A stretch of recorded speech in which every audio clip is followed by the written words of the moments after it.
Morning student.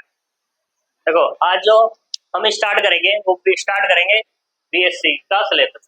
BSc के syllabus में हम बात करेंगे बीएससी फर्स्ट सेम पे। बीएससी फर्स्ट सेम में क्या है कि जैसा पहले तो हमारा क्या होता था, सब्जेक्टिव होता था, लेकिन अब क्या है हमारा ऑब्जेक्टिव हो रहा है। तो ऑब्जेक्टिव में भी हमारे यहाँ पे जैसा देखने में आ रहा है कि ऑब्जेक्टिव बीएससी पूरा नहीं है, होल नहीं है अपना। यहाँ पे फर्स्ट सेकंड एंड 6 सुनने वाला। अभी फर्स्ट और सेकंड तो हो गया, 6 की बात रह रही है यहाँ पर कि ये 6 वाला कैसा होने वाला है। ठीक है, थर्ड तो हमारा सब्जेक्टिव ही है, सब्जेक्टिव ये थर्ड हमारा। अब इसके पैटर्न में बात करते हैं। तो इसका पैटर्न जो होगा हमारा 100 नंबर का होगा, पूरा ही 100 का होगा, चाहे तुम्हारे पास फिजिक्स हो, केमिस्ट्री हो या मैथ या किसी के पास स्टैटिस्टिक्स। ठीक, तो ये पूरा का पूरा ही 100 का होने वाला है। इस 100 में अपनी क्या बात है, 100 ये दो पार्ट में डिवाइड है, 25 और 75। 25 जो है यहाँ पर ये इंटरनल के मार्क्स होते हैं, इंटरनल मार्क्स जो कॉलेज देता है। कॉलेज में जो तुम्हारा सब्जेक्ट टीचर होगा वो देगा 25। फिर ये है हमारे एक्सटर्नल मार्क्स है ये। इस एक्सटर्नल मार्क्स में क्या है, ये यूनिवर्सिटी से पेपर आता है तुम्हारा बनकर, तो उसके हिसाब से होता। ठीक, अब दोनों में ही देखो, इस वाले में तो ये हमारा ऑब्जेक्टिव होगा ही होगा। ठीक है, क्वेश्चन का एक बार उठ जाता है कि जो 25 है ये हमारे ऑब्जेक्टिव होंगे या सब्जेक्टिव से हमें मिलने वाले हैं। तो देखो वो टीचर के ऊपर डिपेंड करता है कि वो तुम्हें ऑब्जेक्टिव पेपर दे रहा है या सब्जेक्टिव दे रहा है, वो टीचर के ऊपर डिपेंड होने वाला है। वैसे मैक्सिमम जो है ऑब्जेक्टिव है तो ऑब्जेक्टिव ही होता है, लेकिन कोई कोई टीचर हो जाते हैं जो थोड़ा सा बच्चों को सिखाना चाहते हैं तो सब्जेक्टिव दे देते हैं। तो इसमें ये इसको तो कॉलेज की तरफ से ये, लेकिन बात करते हैं ये वाला एक्सटर्नल मार्क्स जो है हमारा ऑब्जेक्टिव ही रहने वाला है 75 मार्क्स का। अब 75 मार्क्स में क्या है कि 75 क्वेश्चन ही आ रहे। ठीक है, टाइम वहां पर 1.5 घंटा है, 2 घंटे नहीं है। 2 घंटे पहले हुआ करता था जब 100 क्वेश्चन हुआ करते थे तो 2 घंटे हुआ करते थे। या ऐसे कह दो अगर 75 क्वेश्चन आएंगे तो जो टाइम होगा वो तुम्हें मिलेगा 130, 1 घंटा 30 मिनट या आवर कह दो। लेकिन अगर तुम्हारे ये 75 क्वेश्चन ना हो करके क्या हो जाए, तुम्हारे 75 ना होकर कितना जाए 100, तो तुम्हें जो टाइम मिलने वाला है वो मिलेगा 2 आवर। इस चीज का ध्यान रखना। ठीक है, वो पिछले वाला पेपर आप देख लेना कैसा है कैसा नहीं है, तो उस हिसाब से तुम्हें आइडिया हो जाएगा थोड़ा। अब यहाँ पे इस फर्स्ट सेम में हमारे पास मैथ में 2 बुक है, 2 बुक है हमारे पास। दोनों बुक से ही ये क्वेश्चन मिलते हैं। ऐसा नहीं है कि एक बुक अगर तो एक से मिलेगा और दूसरी से दूसरा, मतलब ऐसा नहीं है। यहाँ पे क्या है, 2 पार्ट में बुक डिवाइड है, ए और बी। ए और बी से मिलाकर 75 क्वेश्चंस तुम्हें मिलते हैं, दोनों से, एक बुक से कभी नहीं मिलता। ठीक, तो सबसे पहले हम बात करेंगे, ये हमारा बी पार्ट है, ए पार्ट है। पार्ट ए पे बात करने वाले हैं, पार्ट ए। हालांकि पार्ट ए लंबी बुक है, पार्ट बी जो है वो छोटी बुक है। तो तुम कहोगे जी छोटी बुक पहले स्टार्ट कर लो, लंबी बुक बाद में स्टार्ट कर देंगे। देखो जो ये लंबी बुक है मतलब पार्ट ए जो है, पार्ट ए के मैक्सिमम चीजें पार्ट ए में यूज होती हैं। या ऐसा कह सकते हैं अगर पार्ट ए हमें समझ में नहीं आएगा तो पार्ट बी समझ नहीं आने वाला। उसका कारण क्या है, जो पार्ट ए में है चीजें, सबसे पहले तुमने पढ़ के आए होंगे 11th और 12th में, 12th में पढ़ा होगा फिलहाल तो डिफरेंशिएशन पढ़ा है, 11th में पढ़ा होगा लिमिट पढ़ी ना, लिमिट 11th में भी पढ़ी है और 12th में भी पढ़ी है, तो दोनों में वहां पढ़ी है। तो इस पार्ट ए में वो चीजें हैं। अगर तुम्हें लिमिट और डिफरेंशिएशन आता है तो तुम्हें पार्ट बी में जो हमारे पास इंटीग्रेशन है ना वो आता है। इंटीग्रेशन का पूरा अपना एक अलग पार्ट है जो इन्होंने अलग कर दिया है। ठीक है, तो इस वजह से हम पहले बी पार्ट को स्टार्ट करने वाले, तो करते हैं स्टार्ट।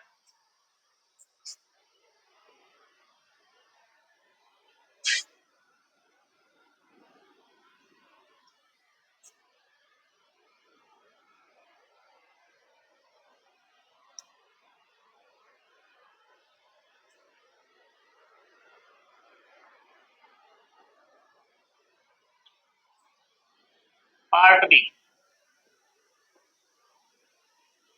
सॉरी पार्ट ए।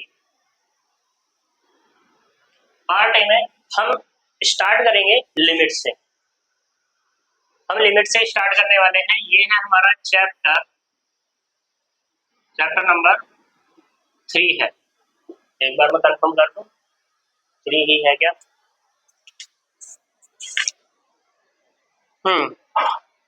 Chapter number 3। और ये किसमें आ रहा है? यूनिट सेकंड में आ रहा है।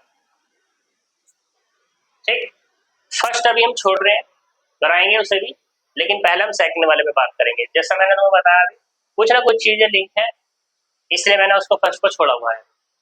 ठीक, तो यूनिट सेकंड में चैप्टर नंबर 3 है, जो क्या है हमारा लिमिट।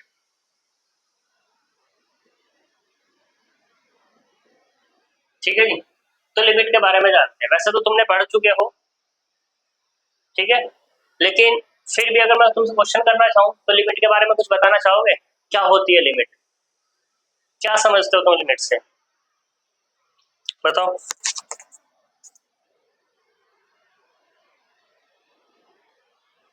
नहीं जानते? या फॉर एग्जाम्पल अगर मैं तुमसे पूछूं, अभी तुम सब 12th करके आए हो, तो कितनी परसेंटेज आई है? 73। पूरी कितनी आई है? 74%। ठीक है, तो अब मैं तुमसे ये पूछूं कि भाई 73 तुम्हारी कैसे आई, तो मैं तुमसे पूछूं कि कितने घंटे पढ़ते थे, तो तुम क्या बताओगे? कुछ बताओगे? जैसे कि अगर मैं तुमसे पूछूं एक दिन में कितने घंटे पढ़ते थे घर पर, ट्यूशन से अलग हटा करके, तो घर पे कितना घंटा पढ़ते थे बताना जरा। 3 4 5 से 6, एक का आ गया 5 to 6 और एक आया 3 to 4। ठीक है, बट ऐसा कुछ नहीं होता, 3 to 4 कुछ नहीं होता। तो उसमें हम जब भी बात आती है ना, तो कह देते हैं कि 5 या 6, 3 या 4। ठीक है, अब तुमने कहते 5 से 6 घंटे, इसी बात को लेके चलते हैं। तो 5 से 6 घंटे की जब बात तुमने कही, तो क्या तुम 5 से 6 घंटे की बात कर रहे हो? ना तो तुम कभी 5 घंटे एक्यूरेट पढ़े और ना ही क्या पढ़े तुम 6 घंटे एक्यूरेट पढ़े। तो क्या हो रहा है, तो मैं इन दोनों का मीन निकाल के ये कह देता हूँ 5.5 घंटे तुम पढ़ रहे हो। ठीक है, और तुमसे कह देता हूँ भाई तुम क्या पढ़ रहे हो? 3.5 घंटे पढ़ रहे हो। ठीक है, तो इसमें क्या आया, 5.5 घंटे में या तो तुम्हारा ये जो 5.5 है उससे तुम कम रहे होंगे, या उससे क्या रहे होंगे, ज्यादा रहे होंगे। भाई तुमने कहा कि 5 से 6 घंटे, तो क्या हुआ यहाँ पर 5.5 मैंने लेके चला, मैं मान के चल रहा कि तुम 5.5 तुम पढ़ लिए। ठीक है, तो या तो उससे कम रहे होंगे या उससे ज्यादा रहेंगे। तो जब कम या ज्यादा की यहाँ पे बात आ जाती है, तो यहाँ पे एक वर्ड आता है कि जी हमारी जो लिमिट रही है पढ़ने की, वो कितनी रही है? 5.5 या 3.5। या तो 3.5 घंटे पढ़े हैं हम, या कितने घंटे? 5.5 वाला 5.5 घंटे पढ़े। तो उसमें क्या है, या तो कम हो रहा है या क्या हो रहा है, वो ज्यादा हो रहा है। तो ये जो तुम्हारा एक नंबर पे बात कर दी, ये नंबर क्या कहलाता है? तुम्हारा लिमिट कहलाता है। अब ये लिमिट कैसे होती है, किस तरीके से होती है? जैसे यहाँ पे पढ़ने की बात होगी, ठीक है, मैं तुमसे खेलने की बात कर दूं, सोने की बात कर दूं, मोबाइल चलाने की बात कर दूं, गाने सुनने की बात कर दूं, ठीक है, मूवी वगैरह देखने की बात कर दूं, तो सबकी अपने अपने अलग अलग चीजें हो गई। ठीक है, तो अलग अलग ही उनका टाइम हो जाएगा। ऐसा तो है नहीं कि अगर तुम पढ़ रहे 5.5 घंटे हो तो खेलोगे भी 5.5 घंटे। ठीक है, या जो मोबाइल चलाओगे वो भी 5.5 घंटे, या सोओगे भी 5.5 घंटे। इस तरीके से कुछ तो है नहीं, तो वहां अलग अलग टाइम है सारी चीजों का। तो उसी को लेकर के हमारा आता है फंक्शन। क्या आता है हमारा? फंक्शन। ठीक है जी, ये क्या आता है तुम्हारा? फंक्शन। इस फंक्शन की हमें क्या निकालनी है? लिमिट निकालनी है। क्या निकालनी है? लिमिट। और वो भी किसी पॉइंट पर। जैसे यहाँ पे हमने एक पर्टिकुलर वैल्यू ले ली थी, कितनी? 5.5। तो इसे हमने एक नाम दे दिया यहाँ पर, मान लो ए। तो यहाँ पर भी क्या हो जाएगा तुम्हारा? हो जाएगा। ठीक है, तो अब जब इसे डिनोट किया जाएगा तो वो किस तरीके से डिनोट किया जाएगा कि limit x tends to a of f of x। इसको जनरली जो लिख देते हैं वो ऐसे लिख देते हैं limit x tends to a f of x। यानी कि किसी फंक्शन की मुझे क्या निकालनी है, लिमिट निकालनी है जो x टेंस करेगा कहाँ पे, a पे टेंस करेगा। ठीक है, अब यहाँ पे ये जो a है हमारा, इस a पे तीन कंडीशंस है। ये जो a है इस पे क्या है, तीन कंडीशन है। तीन कंडीशन क्या है कि देखो जी x बराबर a, ठीक है, a बराबर में कुछ पर्टिकुलर वैल्यू ले लूं क्या, चलो a बराबर हम 2 ले लेते हैं। ठीक है, तो हमने a बराबर क्या ले लिया, 2 ले लिया। तो इसके पास अब तीन केस आएंगे, इसके पास क्या आएंगे, तीन केस आएंगे। यानी कि जो a है या तो ग्रेटर होगा किससे, a या तो बराबर होगा किससे, 2 के, या a लेस होगा किससे। ये तीन कंडीशन इस पे आने वाली है। जो x टेंस करके दिखा रहा है, x जा रहा है किसी तरफ को, a की तरफ को वो जा रहा है, पर या ऐसे कहते हैं x2 जा रहा है, बट पर्टिकुलर 2 हो भी सकता है और नहीं भी हो सकता। अगर नहीं हुआ तो उसके पास कितने केस है हमारे, 2 केस है। एक तो ग्रेटर का केस है और एक क्या है हमारा, लेस का केस है। क्लियर इतनी बात।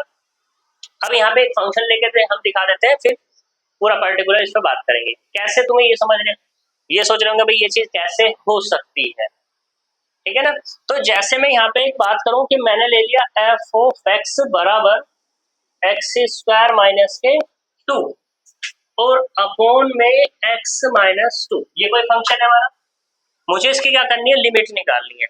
तो मैंने लिमिट ली x टेंस टू 2, तो क्या है ये f of x equals to limit x tends to 2 x square minus के 2 अपॉन एक्स माइनस 2 बराबर ये आ जाएगी वैल्यू 4। ठीक है, तो इस फंक्शन की x टेंस टू 2 पे वैल्यू कितनी मिली, 4 मिल गई। क्या मिल गई, 4। अब ये जो 4 है ना, ये एक्यूरेटली 4 हो भी सकता है और नहीं भी। ये होगा या नहीं होगा, तो इसका मतलब क्या हुआ, ये डिपेंड किया किस पे, x पे, यानी कि इस 2 पे। जैसे ही हमारा 2 क्या हो जाएगा, बड़ा हो जाएगा, या ऐसे कह दो x हमारा बड़ा हो जाएगा किससे, 2 से, तो ये हमारा ग्रेटर हो जाएगा। और x हमारा क्या हो गया, लेस हो गया 2 से, तो ये लेस हो जाएंगे भाई साहब। और x बराबर कितना होगा, 2 हो गया, तो ये बराबर हो जाएगा। यानी कि पूरा जो 4 दिखाई दे रहा है हमें वो 4 हो जाएगा। आई बात इतनी समझ में, क्लियर है। ठीक है, अब इसको थोड़ा सा ऐसे भी समझ सकते हैं हम, ये तो हमने समझ लिया, इसे हम थोड़ा ऐसे भी समझ सकते हैं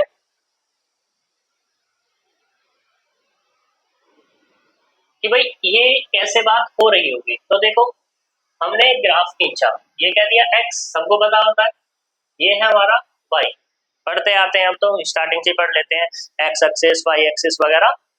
तो हमने क्या किया, एक मान लो ये कर्व लिया, ठीक है, तो हमने यहाँ पे ले लिया x बराबर 2, इसको मैंने ऊपर लेके चला गया, ये आ गया मेरा। ठीक है, तो यहाँ पे ये जो वैल्यू है ये है हमारी 4। ठीक है, तो जैसे मैंने x बराबर 2 पुट किया तो यहाँ पे क्या मिल गया मुझे, ये ग्राफ मेरा 4 पे मिल गया, यानी कि पॉइंट मुझे ये मिला, कौन सा पॉइंट मिला, 2 और 4 मिल गया।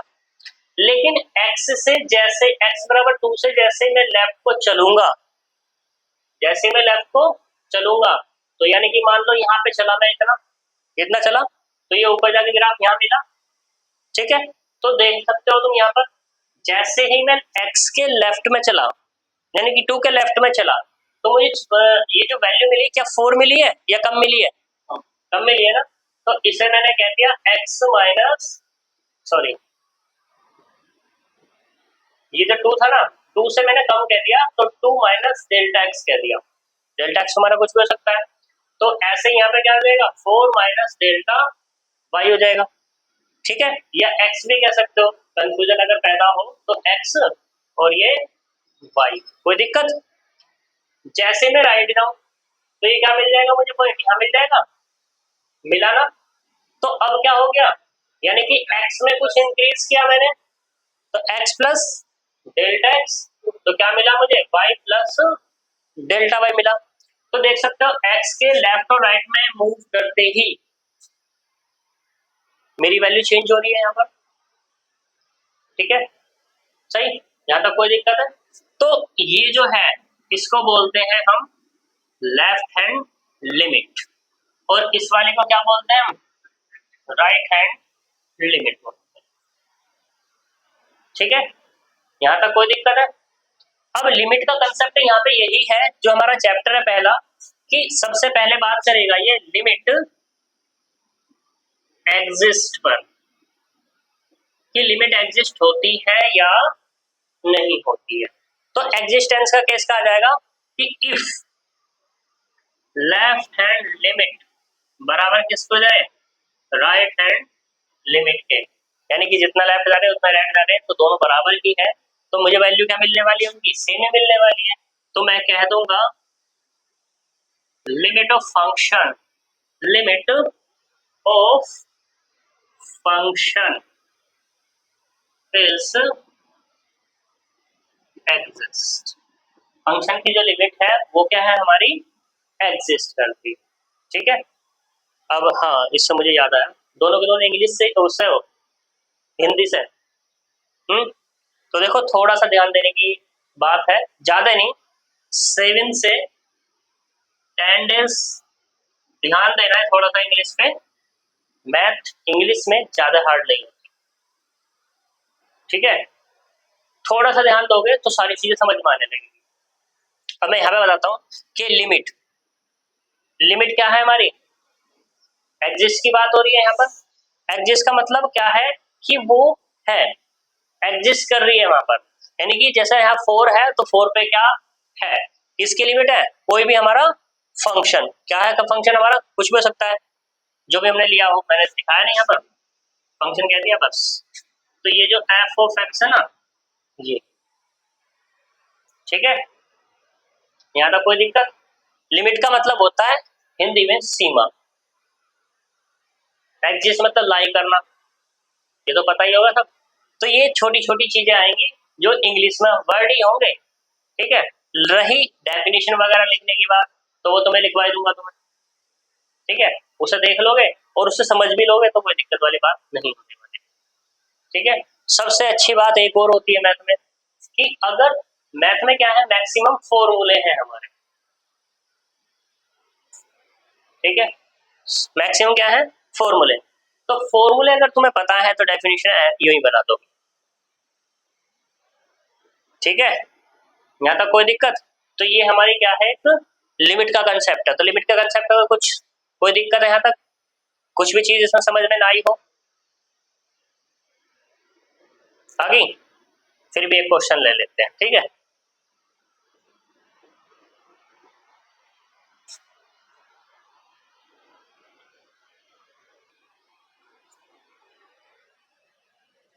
तो देखो हमारी यहाँ पर ये फंक्शन की लिमिट की डेफिनेशन है कि हमारे पास कोई भी फंक्शन होगा, उस फंक्शन की लिमिट क्या है हमारी, एल है, किस पर, x टेंड्स टू a पर, ठीक।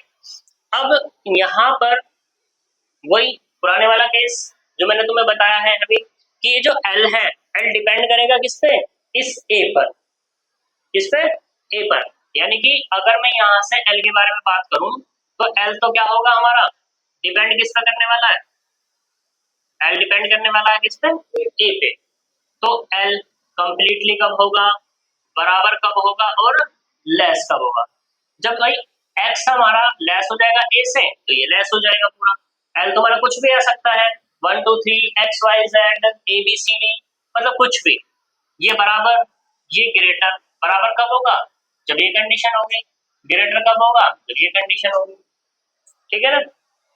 तो ये हमारा क्या है यहाँ पर, लिमिट है। अब इसको एक एग्जाम्पल से समझ लेते हैं, ज्यादा अच्छा समझ में आ जाएगा। जो मैंने अभी एग्जाम्पल दिया था कि मैं यहाँ पे लेता हूँ, let f of x equal to x square minus के 4 x माइनस 2।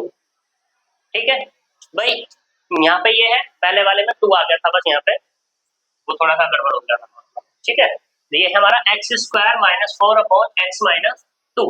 अब तुम अगर यहाँ पे डिफाइन करोगे, पुट करोगे x equal to a, sorry x equal to कितना 2, x इक्वल टू 2, तो इस फंक्शन में तुमने पुट किया तो यहाँ से क्या मिला, f ऑफ 2 इक्वल टू 2 का स्क्वायर माइनस 4 अपॉन में 2 माइनस 2 बराबर कितना मिलेगा, 4 माइनस 4 अपॉन 2 माइनस 2 बराबर कितना होगा, 0 अपॉन 0, 0 अपॉन 0 मिला।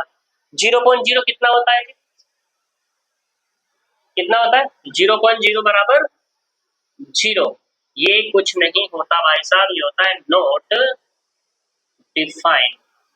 ये क्या होता है हमारा, नॉट डिफाइन होता है। आई बात समझ में, 0.0 कोई 0 नहीं होता ना 1 होता, क्या दोगे 0 से 0 कट बना नहीं होता, ये होता है हमारा नॉट डिफाइन। ये क्या, ऐसा क्यों हुआ, ये ऐसा इसलिए हुआ कि हमारे पास फंक्शन था, इस फंक्शन में मैंने डायरेक्टली वैल्यू पुट कर दी क्या, x बराबर 2। जब x बराबर 2 की तो ऊपर भी 0 बन गया और नीचे भी 0 बन गया।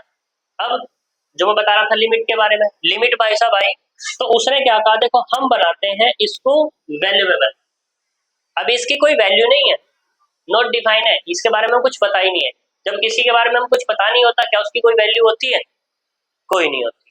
ठीक है, यानी कि नॉट वैल्यूएबल हो गया यहाँ पर ये। अब हमें इसे क्या बनाना है, वैल्यूएबल बनाना है। तो वैल्यूएबल बनाने के लिए क्या करेंगे, हमने क्या x को टेंस कराया किस पे, 2 पे। तो ये जो f ऑफ x है ये किस में कन्वर्ट हुआ हमारा, limit x tends to 2 x square minus के 4 अपॉन x माइनस 2 में। जैसे x 2 की तरफ टेंस करने लगा तो हमें नहीं पता कि ये कितना है, तो जैसे तुम करोगे तो यहाँ पे इसको सिंप्लीफिकेशन की बात आ जाएगी। क्या आ जाएगी, सिंप्लीफिकेशन। पहले इसका हम सिंप्लीफिकेशन करेंगे, उसके बाद में हम क्या करेंगे, लिमिट पुट करेंगे, यानी कि x टेंड्स टू 2 रखेंगे। तो सिंप्लीफिकेशन कैसा होगा, डिफरेंट डिफरेंट टाइप से डिफरेंट डिफरेंट तरीके हैं। ठीक है, जिसको जो अच्छा लगे वो उस तरीके से कर सकता है, लेकिन कुछ पर्टिकुलर केस हो जाते हैं जिनमें क्या है, हमें वही प्रोसेस अप्लाई करना पड़ता है। ठीक है, तो अभी मैंने क्या किया, मेरे को एकदम दिमाग में क्लिक हुआ कि मैं एक्स स्क्वायर माइनस 4 को मैं ऐसा लिख सकता हूँ एक्स माइनस 2 और एक्स प्लस 2। तो मैंने यहाँ पे क्या किया, मैंने ये वाला फॉर्मूला अप्लाई किया भैया कि ए स्क्वायर माइनस बी स्क्वायर बराबर कितना होता है, ए माइनस सी और ए प्लस बी वाला फॉर्मूला। अब तुम यहाँ पे देखो कि x माइनस 2 से x माइनस 2 क्या हो रहा है हमारा, कैंसिल आउट हो रहा है। जब कैंसिल आउट हुआ तो यहाँ से क्या मिला मुझे कि limit x tends to 2 upon x plus 2 upon में 1 मिला। ठीक है, तो अब हमारा ऊपर से 1 खत्म हो, नीचे से हमारा x खत्म हो गया, तो यहाँ पे हम आसानी से पुट कर सकते हैं वैल्यू को। तो यहाँ से क्या आएगा, 2 प्लस 2 अपॉन में कितना 1 इक्वल टू 4 अपॉन 1 बराबर 4। अब इस 4 पे वही कंडीशन आने वाली, यानी कि L बराबर कितना हो गया 4। ज्यादा कोई दिक्कत है, ठीक है। अब यहाँ पे तुम कहोगे भाई यहाँ पे क्यों पुट नहीं किया, ठीक है, तो हमारे पास एक लिमिट होती है, मतलब क्या है चैप्टर का नाम, याद नहीं आता, डिटरमिनेंट फॉर्म है शायद इसका,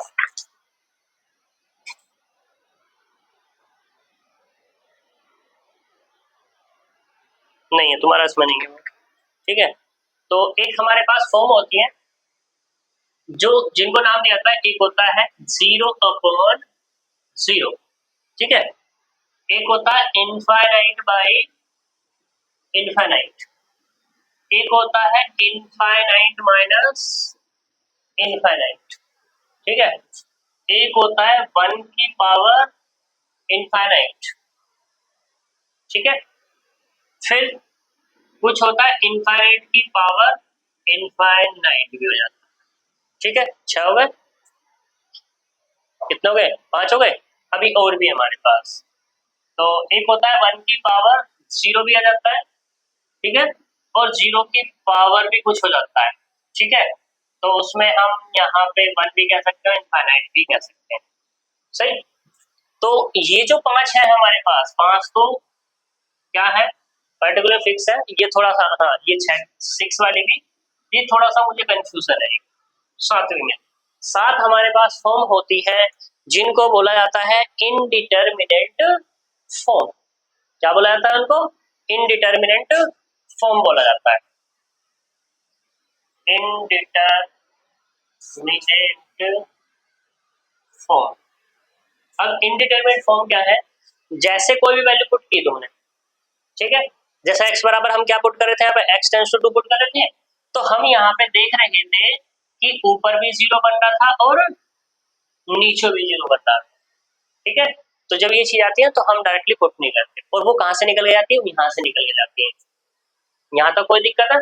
इसके बारे में कंसेप्ट है, बाद में बताऊंगा, ठीक है। बस इनको नाम याद रखना कि एक फॉर्म वाली कैसे होती है, इनडिटरमिनेट फॉर्म होती है। ये कभी भी इनफाइनाइट बाय इनफाइनाइट 0 नहीं होता, सॉरी 1 भी नहीं होता, 0 भी नहीं होता, 0 बाय 0 भी 1 नहीं होता, 0 नहीं होता।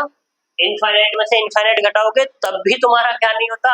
इनफाइनाइट नहीं आता या 0 नहीं आता, क्योंकि तुम सोच लेते हो कि भाई इनफाइनाइट में से अगर इनफाइनाइट घटाओगे तो क्या आएगा? 0 आएगा। तुम ये वाला कंसेप्ट लगाते हो कि 2 - 2 बराबर कितना हो गया, बट ऐसा कुछ नहीं होता, ठीक है, सही। वो हम बाद में बताएंगे जब हम तुम्हें नंबर सिस्टम एक पेपर है उसको बताएंगे, ठीक है ना, अभी नहीं बता रहा मैं यहाँ पे, क्योंकि ये बहुत बड़ा कंसेप्ट है अपने आप में। तो ये वाला बात क्लियर है यहाँ तक? पक्का? जल्दी से फटाफट करो उसको, फिर इसकी प्रॉपर्टी के बारे में बता देते हैं।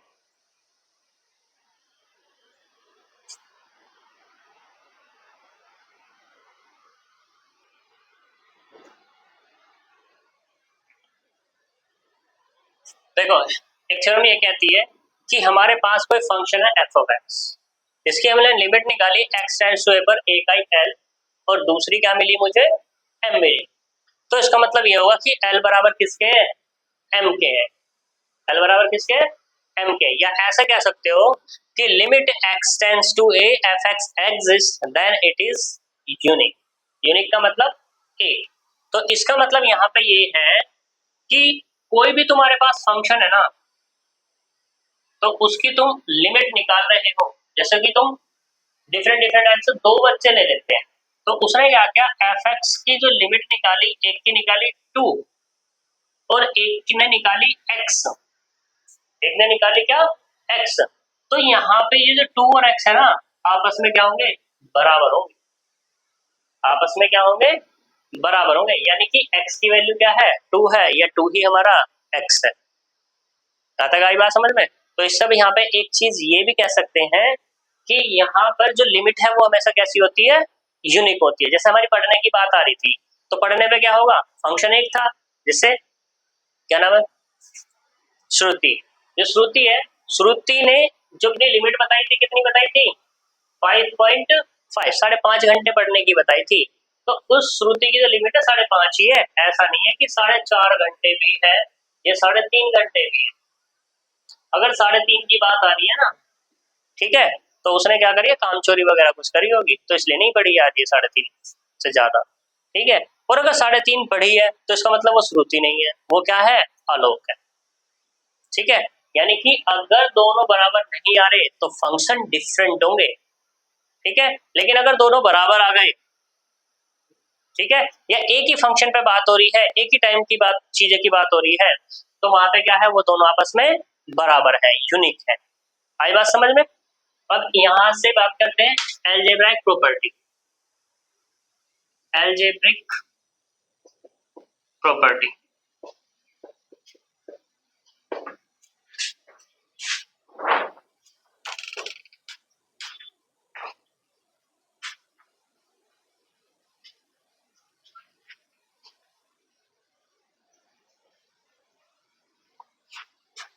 तो देखो एलजेब्रिक प्रॉपर्टी क्या है कि इफ, यहां से क्वेश्चन आता है ऑब्जेक्टिव में, ध्यान से करना है कि limit x tends to a f of x is equal to l and limit x tends to a g of x is equal to M.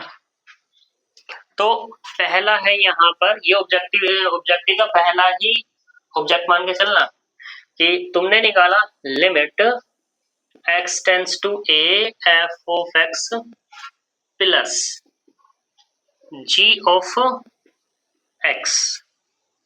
दो फंक्शन थे, दोनों फंक्शन को ऐड किया तो उनकी लिमिट भी आपस में क्या आ जाएंगी, ऐड हो जाएंगी। ठीक है।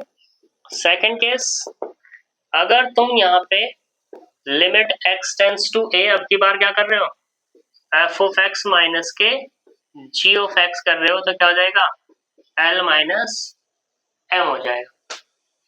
तीसरे केस में क्या है कि limit x tends to a f of x into g of x है तो क्या आएगा, l इंटू m हो जाएगा। ठीक। फोर्थ केस सबसे ज्यादा इंपॉर्टेंट होता है, ये क्वेश्चन पूछा जाता है 101% कि limit x tends to a f of x upon g of x बराबर कितना होगा, l अपॉन m होगा। कब होगा, जब g of x does not equal to 0 होगा। अगर g ऑफ x 0 नहीं है तभी ये कंडीशन पॉसिबल है, अदरवाइज पे पॉसिबल है नहीं।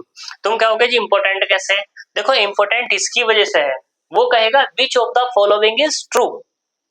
तो मान लो दो ऑप्शन इसमें से दे दिए, ठीक है, चलो हम माइनस वाला हटा देते हैं, एक ये वाला दे दिया, एक ये वाला, तीसरा उसने वो दिया, ठीक है, सही, यहां तक कोई दिक्कत। या ऐसे कह दो चारों के चारों ही दे दिए, चारों के चारों दे दिए, तो पूछ रहा है which of the following is wrong. ऐसा नहीं है राइट ही पूछेगा हमेशा, वो रॉन्ग भी पूछ सकता है। तो रॉन्ग के लिए इस कंडीशन को हटाएगा वो। अब तुम कहोगे यार ये भी सही है, ये भी सही है, ये भी सही, ये भी सही, ये भी सही, तो गलत क्या, तो तुम्हें कंडीशन को देखना पड़ेगा कौन सी वाली, कि g of x does not equals to 0, ये कंडीशन है हमारी। आई बात समझ में, ठीक है। तो जब नहीं था, जब वो नहीं लग रहा था तो तब हमारा वो गलत था, लेकिन अब ये भी क्या हो गया, हमारा सही हो गया। यहां तक कोई दिक्कत है। Next, limit x tends to a f of x, इसका अगर मॉडुलस लेंगे तो लिमिट का भी क्या मिलेगा, मुझे मॉडुलस ही मिलेगा। यहां तक कोई प्रॉब्लम है? नहीं है, अच्छी बात है। अब देखो नेक्स्ट में ये है कि if f of x greater than equals to 0, तो तुम यहाँ पे निकालोगे limit x tends to a f of x, इसकी लिमिट मिली मुझे मान लो l, तो ये जो l है ना या तो ग्रेटर होगी या बराबर होगी इसके 0 के, क्योंकि फंक्शन पर डिपेंड कर जाएगी। यहाँ तक कोई प्रॉब्लम नहीं है। चलो आगे चलते हैं फिर।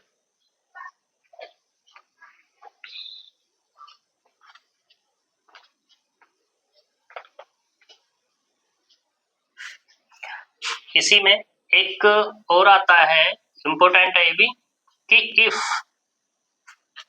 Limit x tends to a f of x क्या हो जाए हमारा, 0 हो जाए, and limit x tends to a g of x does not equals to 0, does not equals to 0 से मतलब ये बाउंडेड होगा, इसको ऐसा कह दो बाउंडेड। अभी मैंने तुम्हें बताया कि लिमिट हमारी क्या होती है, यूनिक होती है। अब बाउंडेड का मतलब क्या हो जाएगा यहाँ पे, कि या तो ये क्या होगा, ये जो 0 है, मतलब ये जो लिमिट है, इसकी जो लिमिट आएगी, मान लो l आ गई, ठीक है, इस l की अपनी कोई पर्टिकुलर वैल्यू होगी। पर्टिकुलर क्या होगी, ऐसा हो सकता है 1 हो, 2 हो, 3 हो, 0 भी हो सकता है, कोई दिक्कत वाली बात नहीं है, ठीक है, यहां तक कोई दिक्कत। तो हम अगर निकालेंगे limit x tends to a f of x into में g ऑफ x, तो उस केस में जो लिमिट आएगी वो कितनी आएगी हमारी, 0 आएगी। ठीक है, यहां तक कोई प्रॉब्लम है नहीं है। तो ये हमारी इस लिमिट की क्या है, कुछ प्रॉपर्टीज है। अब आता है हमारा right hand limit and left hand limit, इन पे हम बात करेंगे कल, ठीक है।